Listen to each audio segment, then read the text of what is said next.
So, one of the hugest decisions that a person has to make when they're in a very painful marriage or relationship is at some point, should I stay or should I go? And I know in my own situation, we were together for about 20 years, and it took 2 years to really, really, really be sure.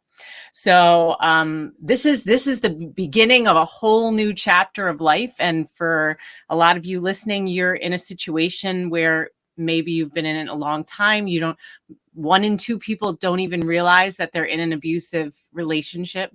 And so how do we get to that point where we decide that it's more painful to stay than to go? So today's guest is Karen Covy, and she is very skilled and has a lot of experience in helping people make those big, hairy, emotional divorce decisions. So Karen, thank you so much for being on. And why don't you tell everyone a little bit about yourself? Lisa, it is my pleasure to be here. So I am a divorce lawyer, mediator, arbitrator, collaborative divorce professional, and a coach. So I help people from that very moment that you mentioned when you're in the throes of, do I stay or do I go? And I take them, for those who want to get a divorce, who that's their decision and they feel good about it, and I get them to that place, then I take them all the way through the divorce process so that they can do it hopefully better, and hopefully with less conflict and less expense. But that all depends on who they're married to. Yeah, tell me about it.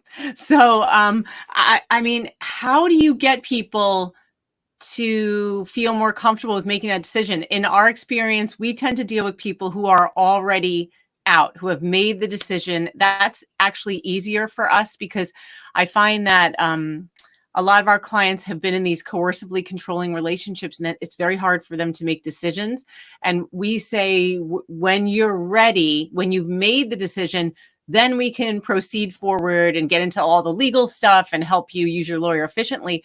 But a lot of them are having a really hard time. So I'm so thrilled that now we have somebody that we can say, talk to her, because I feel like I can't help somebody make that decision.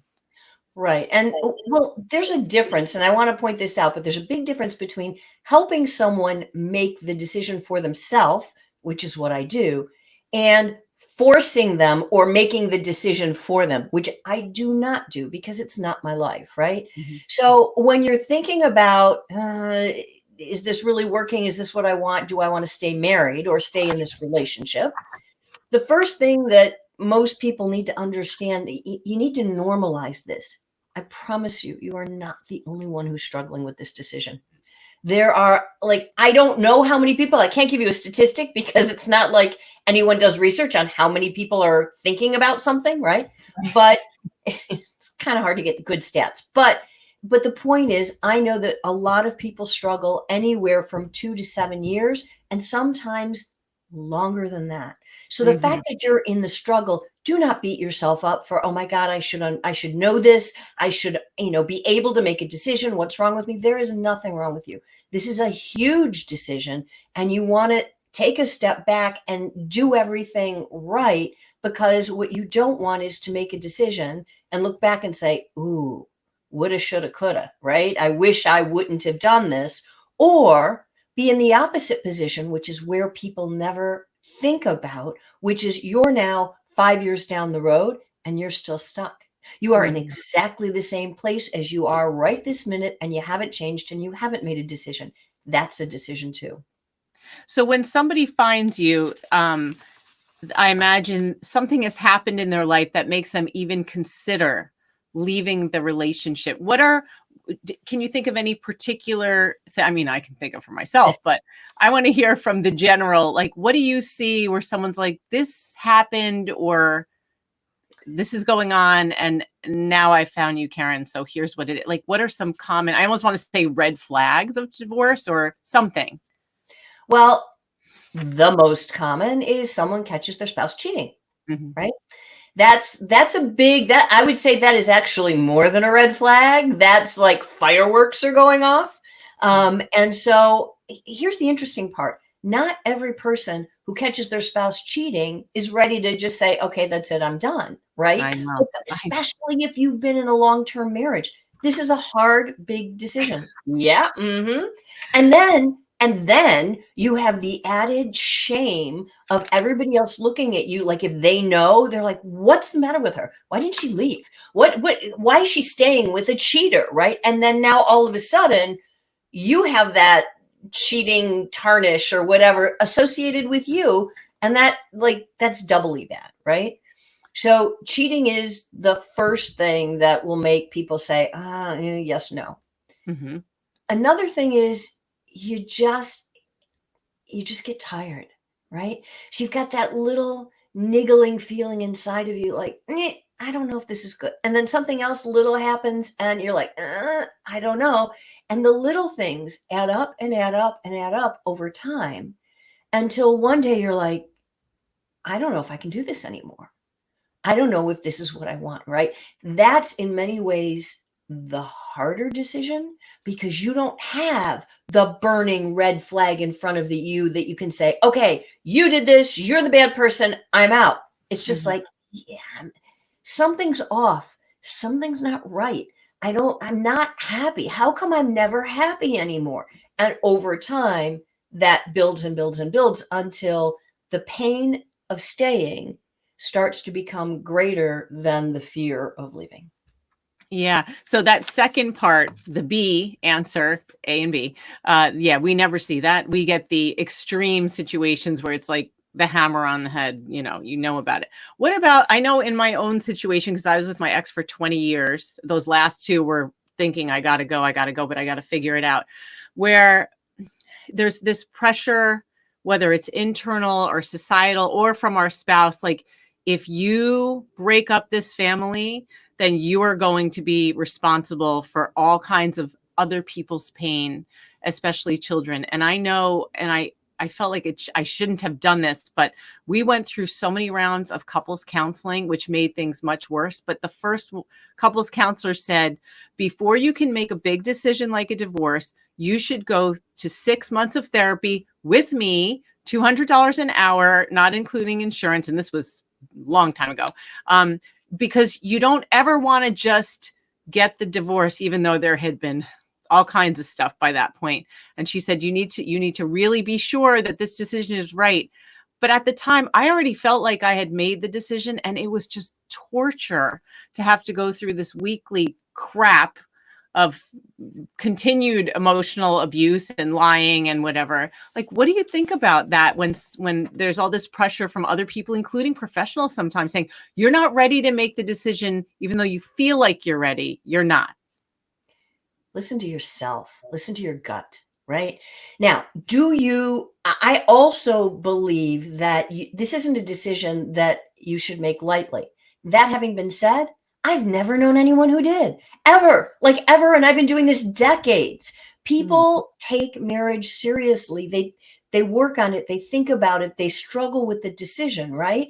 And when you know in your heart, in your gut that you are done, then why are you going through marriage counseling, right? Now, is marriage counseling helpful? Yes, but it's got to be helpful in the right situation with the right person. And, not with somebody who it sounds like was just trying to sell you massive amounts of therapy sessions. Right. And maybe in support of the therapist, or, maybe she really believed she could make a difference. But here's the thing. As a professional, I can tell you, I sit around with other divorce professionals, especially in a collaborative divorce setting. And, sometimes we debrief after a meeting and we're like, why are we working harder than the people at getting this done? Right? Yeah. If the professionals are working harder at saving your marriage than you are, there's a problem there. Ooh, great quote. Thank you. That's good. All right. So now, we touched on it, and let's expand a little more. Children. It is really, really different to get a divorce when you have children and when you don't. And we have clients who are in high conflict who do not have children, but the luck, or this, they're very fortunate to be able to then cut ties completely and walk away. But for the majority of our people, they have children and they get away, but the children are still a huge part of the connection. Can you talk about how kids factor into that decision? Because like I said, that was used to keep me in the marriage. Like, if you leave me, I am, you're ruining the kids' lives. I'm not going to pay for their college, et cetera, et cetera, et cetera. And in the near decade since, the kids have been deeply affected by that decision. Yeah, it's first of all, you have to stop listening to what your spouse is saying, because a lot of it is garbage, right? I mean, the fact that he was saying, I'm not going to pay for college, your kids are going to be screwed up for life. All right. It depends on what the law in your state is. Some states, like Illinois, require a parent's contribution to college expenses. So you can say whatever you want, but it's not exactly true, right? Mhm. And are your kids going to be messed up for life? Study after study has shown that it is not divorce that screws up children, it's conflict. And if you've got that kind of a marriage, your kids are already living in conflict, right?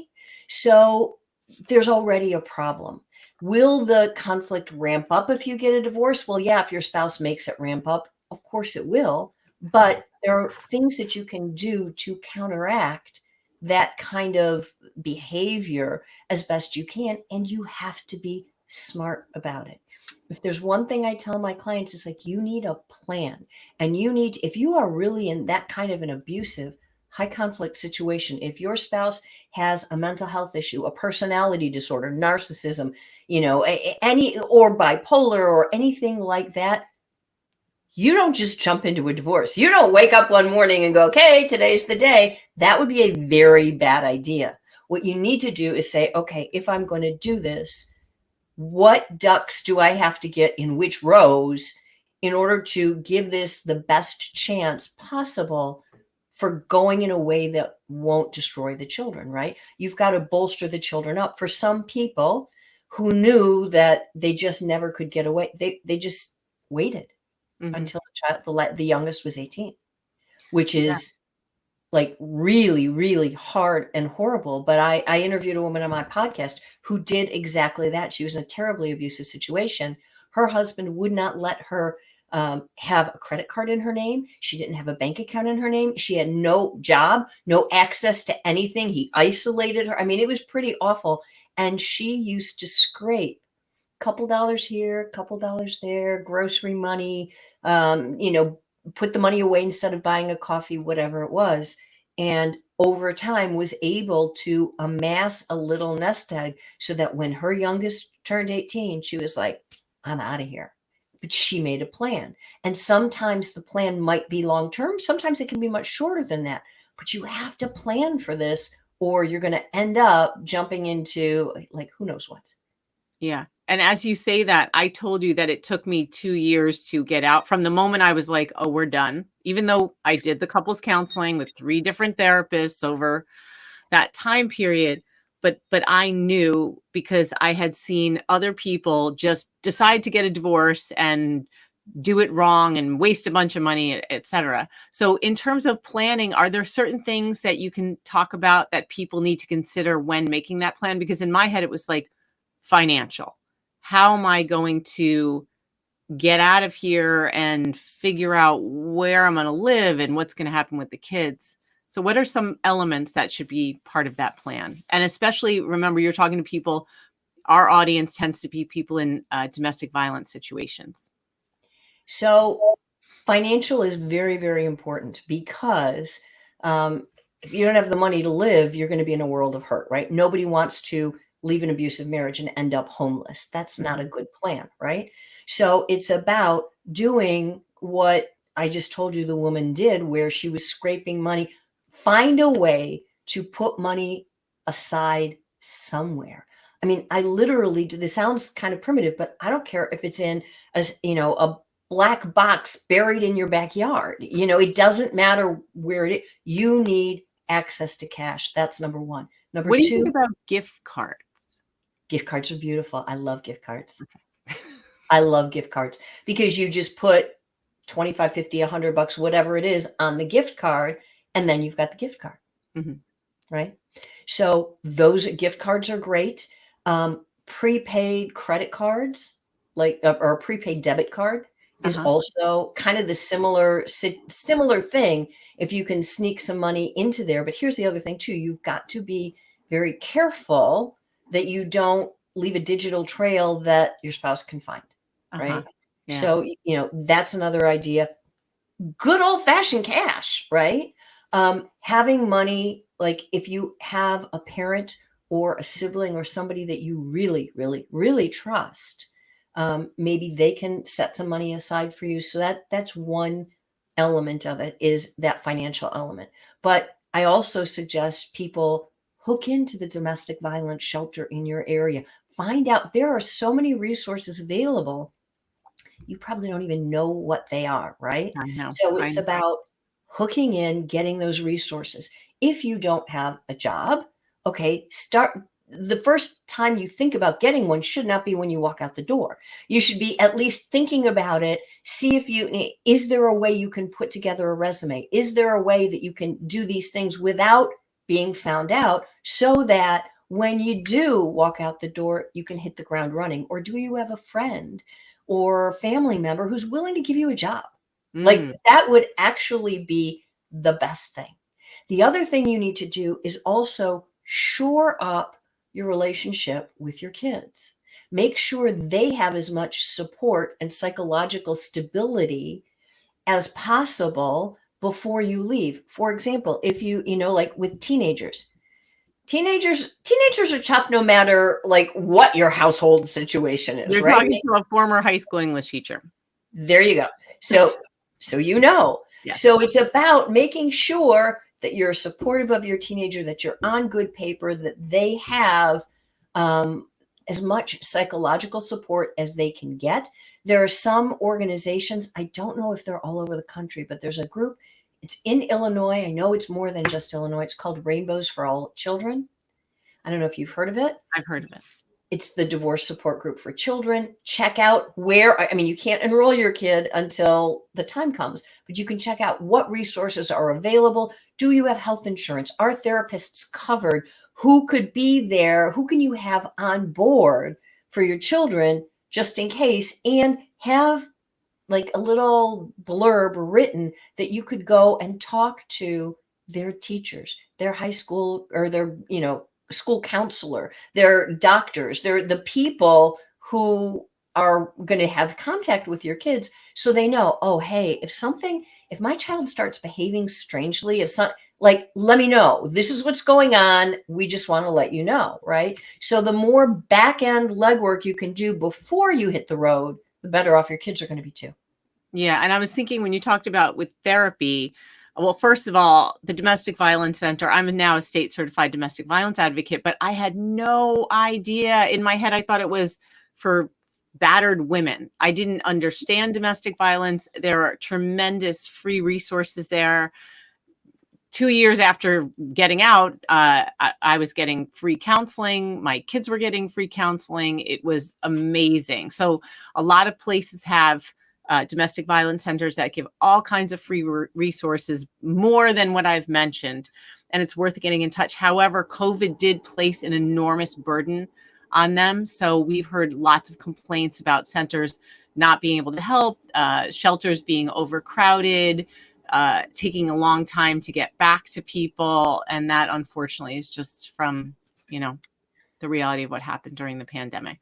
Yeah, COVID was horrible for anybody who was in an abusive situation, Yeah.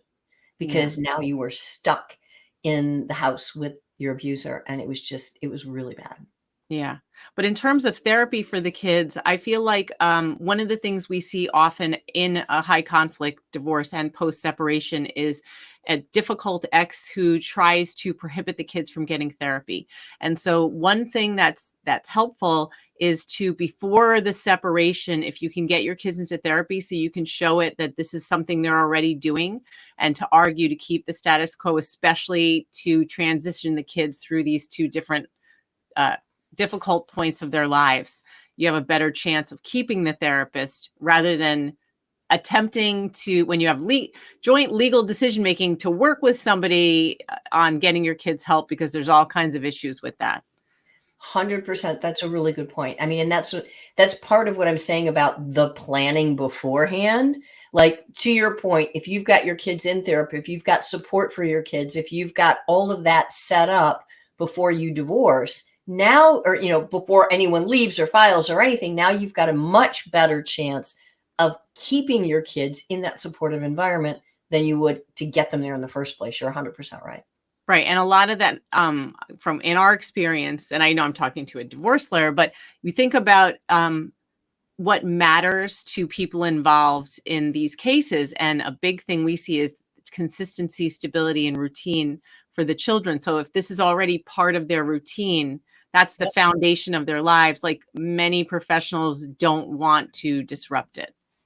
Yeah. And make sure that, it doesn't, the professional help is a big part of it, but to the extent you can also make sure that your kids are like comfortable in school, have a good friend group. Like if there's that bad kid friend that you're like, ooh, I don't know about, separate your child from that bad kid. And I'm saying that in air quotes here, but from the bad influence kid.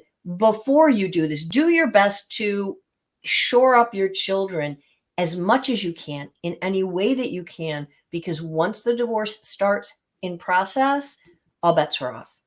Yeah. What do you think about kids knowing information? Because it's different for different ages, but we know first of all, we know kids hear a lot more than we think they do, and they understand a lot more than we think they do.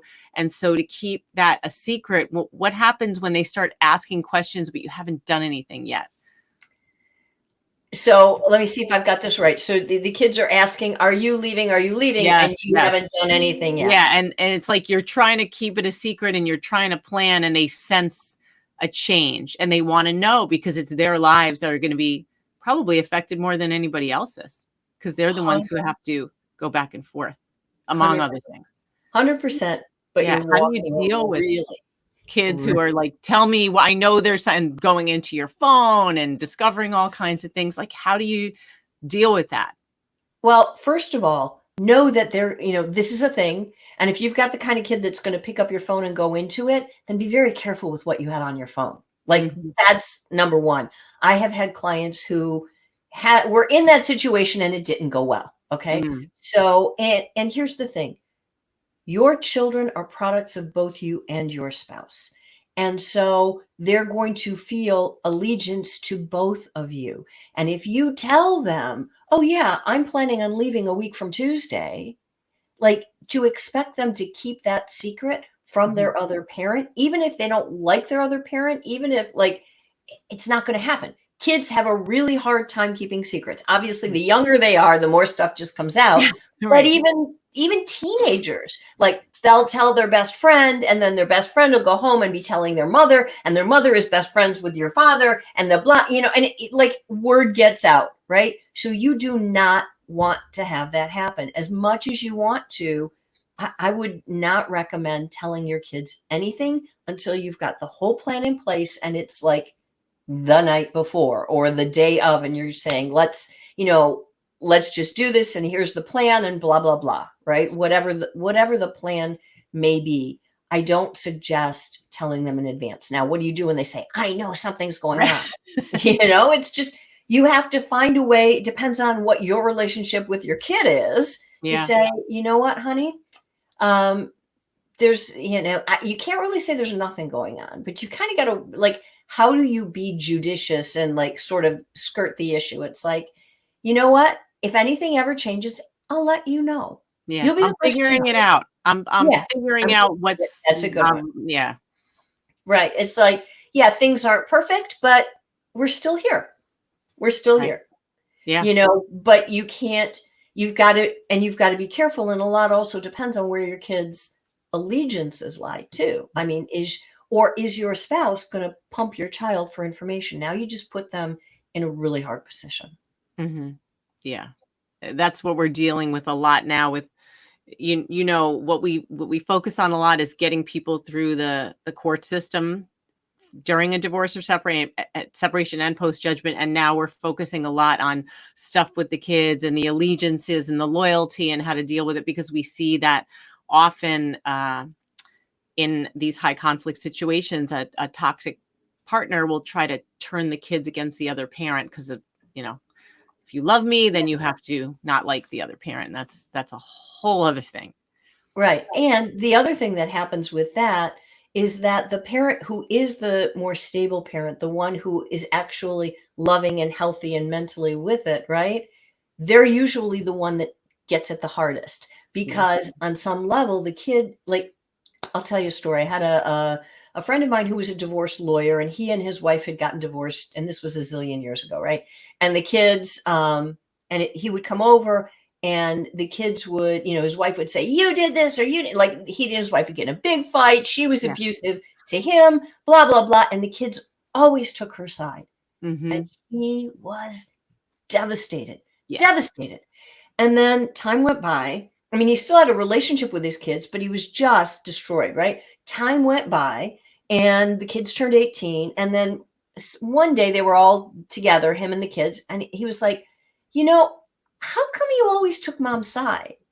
And the kids said, Dad, we knew you were right. We just didn't want you to fight. Wow. And so they take the side of the weaker parent because they know the stronger one can handle it. Wow. That is mic drop. Wow. And that sucks if you're the stronger parent, if you're the more together parent, but understand that that might be what's going on. Now, of course, there are some situations where the abusive parent so twists the kid that they never get to see the other parent again. And that, I don't want to make light of this or say, don't worry about it. No, worry about it. Yeah. But understand that, there's a lot of potential dynamics that are going on. And your job is to be there to love your kid, to support your kid in whatever way you can and are able to, and just get them till they're 18. Yeah. Yeah. Wow. So speaking of that, I was talking to a therapist a few months ago in an interview. I think it was him. And he said that one of the hardest times to divorce with kids, which many people wait until the kids go to college, but is when kids are going off to college, because when you wait for that point and then you separate, they're going off to figure out the identities, and then what do they come back to? Like, they expect this intact household, and now it's like, where do I go? Who am I? And it's really, really hard. I mean, I don't know if there's ever a right time to divorce. What do you think? Is there a right time? There's never a right time to, or an easy time to do a hard thing, right? Mm, It's going to be hard no matter what, period, full stop. However, to that research, I've also looked at some of it, and the kids who are devastated when they go off to college and their parents suddenly get divorced are the ones who thought the parents' marriage was fine. The kids yeah. that come from households where everybody's fighting, everybody's screaming, everybody's all, they're kind of like, oh, yeah, this sucks, but, we saw it coming. Yeah. And let's be honest, children are, even an 18-year-old is like they're mini adults, they're humans, right? Yeah. So what do they care about? Me.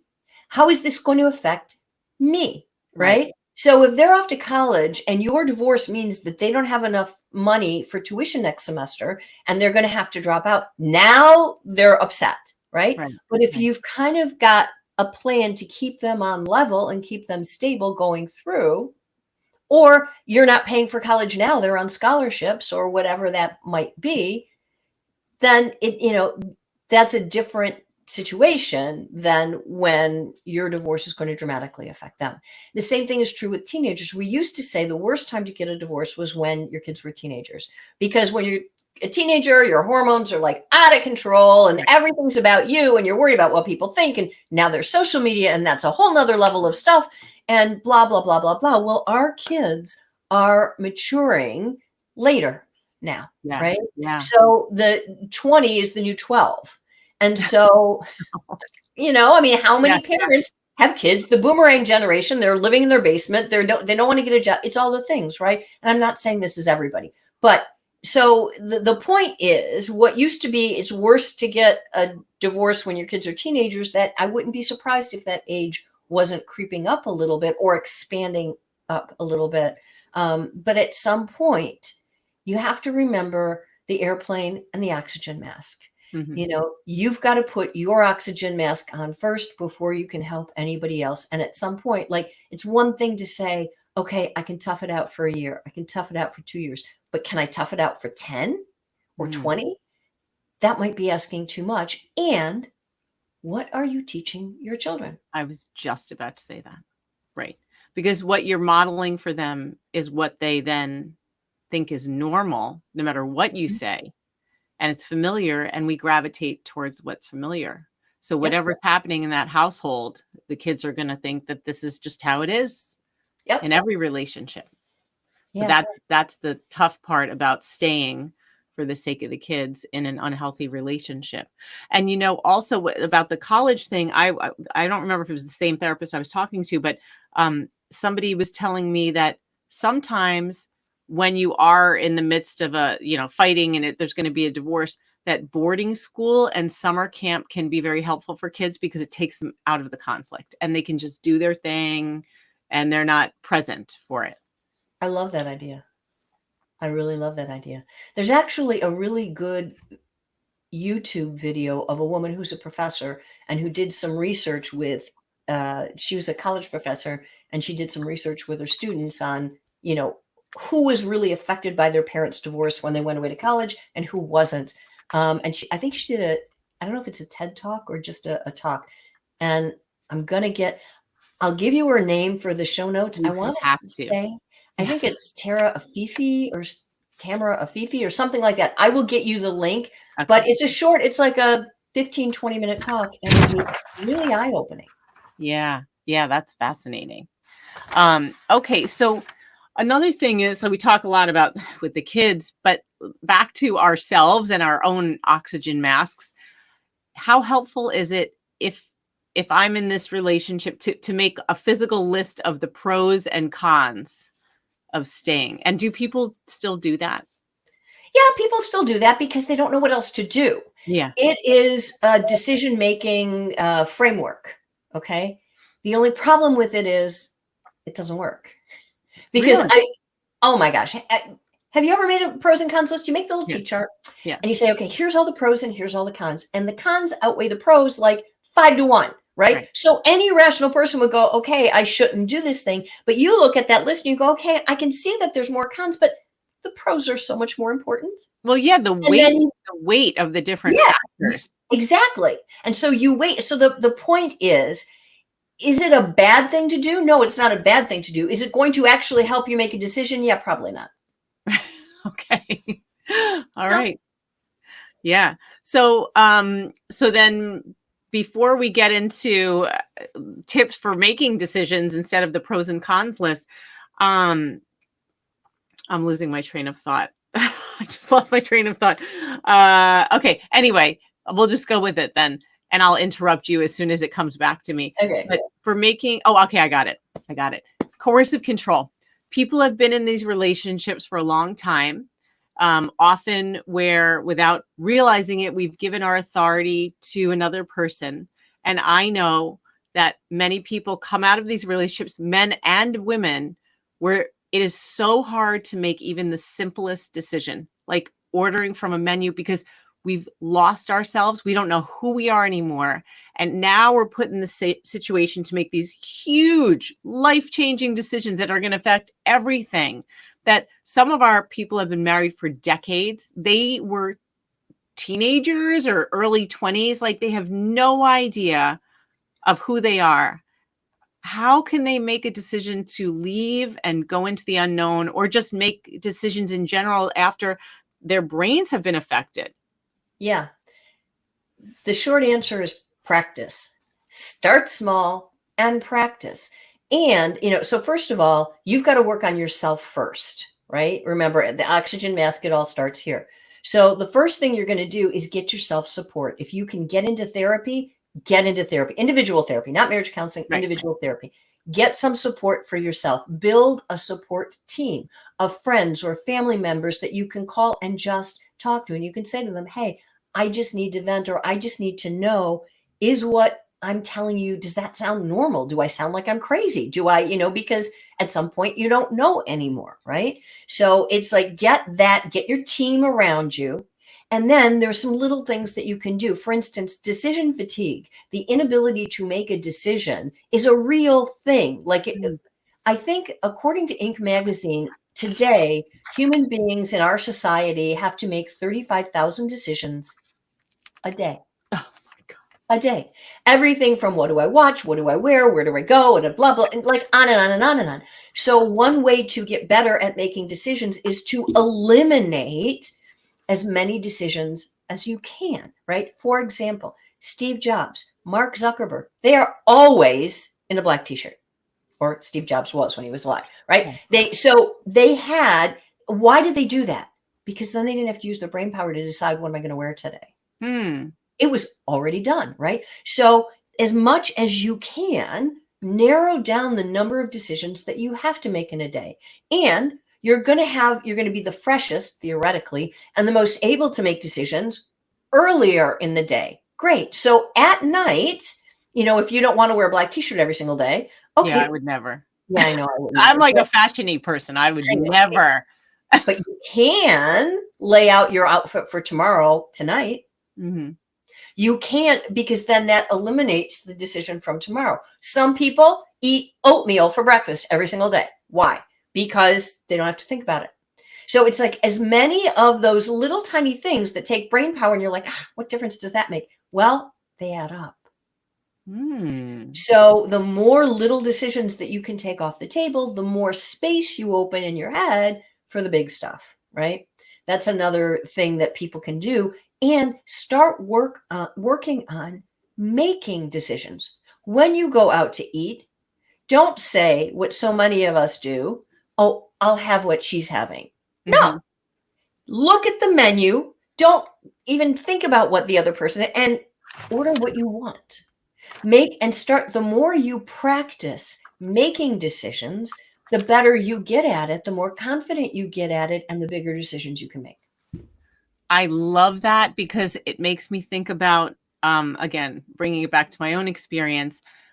I got in my relationship when I was in my early 20s. Again, I was with my ex for 20 years and I was very independent and creative, I thought, but I had never actually thought about, it sounds so stupid.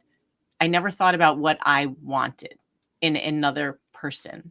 And getting out of the relationship, one of the things I did, and I know a lot of our people listening are not ready for this yet, but it had been 2 years and I was like, I'm ready. I want to try online dating. Like I never did that before. And so an exercise that was fascinating that I somehow just did was I made a list of qualities that I like in another person, which I never thought about. It's crazy, like to go, to be in my 40s and never make a list. And it was and I was thinking like, what kind of person would I like to meet? And one of the things on the list was, I like people who are comfortable moving furniture, because I love going to tag sales, yard sales. And I always love bringing things in and like trying different like arrangements of things and putting different art on the wall. And my ex hated it. He called it churning. He's like, stop churning. But I love like change and, changing up my environment. So that I thought that's the kind of person that I like to be around, someone who's flexible and open-minded. And when I made that list, I realized that my ex-husband, who I was with for half my life, was not anything like the qualities on that list. The kind of person I liked was not him. And it was astonishing to think that I had never thought about what I liked and what I wanted. And a lot of people in these abusive relationships, we often are very easygoing. And so part of the pattern of behavior with allowing somebody else to make decisions starts during the dating period. When someone says, where do you want to go out to? And you go, it's up to you. I don't mind. That seems like really wonderful. That's a wonderful quality, but it lays a foundation of letting other people make decisions for you, which is not really healthy. So I love that you say the part about the menu, like pay attention. Like sometimes it involves like, what do I want? And pause and think instead of just, this is easy. I don't know. I don't care. Like, no, like get to know yourself. Yeah. Right. And that will help you make better decisions. Yeah. And it's also an exercise in personal responsibility, right? Which a lot of people don't want to think about. But if you pick something on the menu and you get it and you're like, ooh, this is really bad. You picked it, right? You have no one to complain to except yourself. Whereas if you're just like, oh, I'll have what they have, and you don't like it, you go, oh, well, they chose badly, right? It's about owning your stuff, right? And having the courage to say, I did this, it didn't work out. Okay, now I know next time I'll choose something different. Right. Like regaining agency in your own life. Yep, exactly. Love it. All right. Well, Karen, thank you so much for talking about this. I've learned some things, and I don't know if you can see, but I'm a major note taker. So some of the things we're writing down is like, ooh, I'm going to share this with our clients. I'm going to put some quotes up, like super helpful. Can you tell people how to find you? And we'll Yeah, put it in the notes too. the easiest way to find me is on my website. It's Karen Covy, KarenCovy.com. There is no E in my version of Covey. Otherwise, I'd be related to somebody really famous, and I'd be on Easy Street right now. Yeah, that's great. All right. And you have written but you've written a book and you have a podcast. Can you mention that too? I have all the things, right? So I have Yeah. a book that's available on Amazon. It's called When Happily Ever After Ends: How to Survive Your Divorce Emotionally, Financially, and Legally. That is now in its second edition. Wow, I have a congratulations. podcast that's called Off the Fence, and it's about, surprise, surprise, decision making. It looks at decision making from a variety of different ways. It's not just divorce, but there's a lot of divorce related information in there. I also created an online program called the Divorce Roadmap. It's in its 2.0 version. This year we'll probably go 3.0. And I'm working on a mediation preparation program that should be available shortly. Again, on my website. Everything is on my website. Excellent. Well, I am so glad that we met. We both did that high conflict divorce summit. I think that's how we met Yeah. a couple months ago. And I've been on your podcast and now you're on ours. And we so appreciate you taking the time. And of course, if it's okay with you, you're coming back.